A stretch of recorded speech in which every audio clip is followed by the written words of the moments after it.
This week we have a couple bills potentially coming to the House floor dealing with foreign policy. One will be the DOD budget, which is over $700 billion. And then there's going to be a bill for the supplemental, which is the war budget. The previous administration always brought all the supplemental war budgets up as emergency, and they were highly criticized for it. But we're still continuing that process. I have no idea how much that's going to be, and there'll probably be a lot of pork stuck in it as well. So that'll be very controversial. But obviously, if you don't support these wars in the Middle East and the potential of spreading these wars, it's not a very good expenditure. Matter of fact, the $707 billion so-called defense budget is not a very good investment as well, from my viewpoint.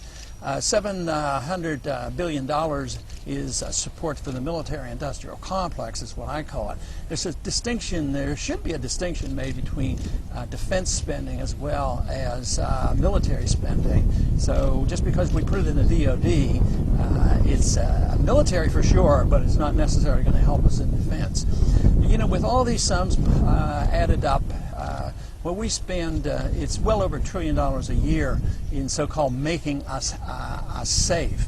And it looks like it's never ending. Today, we are dealing with the crisis that has been brewing over in Korea, and that is certainly a dangerous spot, but for us to be in the middle of that doesn't make any sense to me.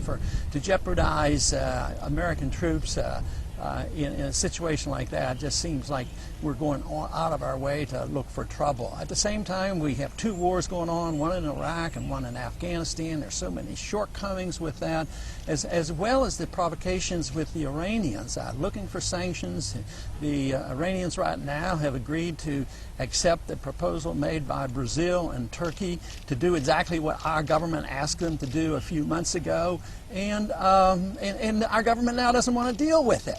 I mean, they're willing to turn their nuclear refinement over and let Turkey take care of this. So I just don't know what the purpose of this is. Instead, we have 5 aircraft carriers supposedly in the Persian Gulf and in the area around Iran, and it doesn't make a lot of sense.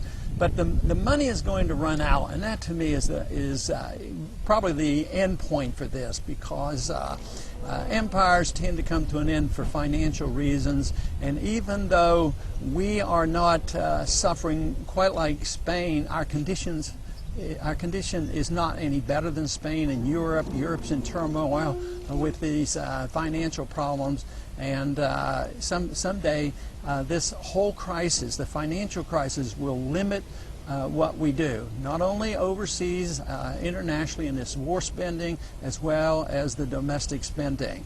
So this week, I'm not sure, I'm making this little report on Tuesday, and maybe by the end of the week we'll have one or both of those bills to the floor. But since there's no money in the bank, it's all going to be debt, it's all going to be borrowed, it's all going to be printing press money, whatever, but it will not be a good investment, because quite frankly, that type of spending will not make us safer. I am convinced the foreign policy that we've been following for so many years makes us less safe, not more safe. So until that day comes when we can look at our foreign policy and decide that a non-interventionist foreign policy is better than one where we decide to be the policeman of the world, to get involved in internal affairs of other nations and get involved in nation building, until we decide that's not a good policy, we're going to continue on this path of bankruptcy and actually a great more danger to the American people. The founders had it right. We ought to mind our own business and live within our means. That would be the best road to peace and prosperity for all our citizens.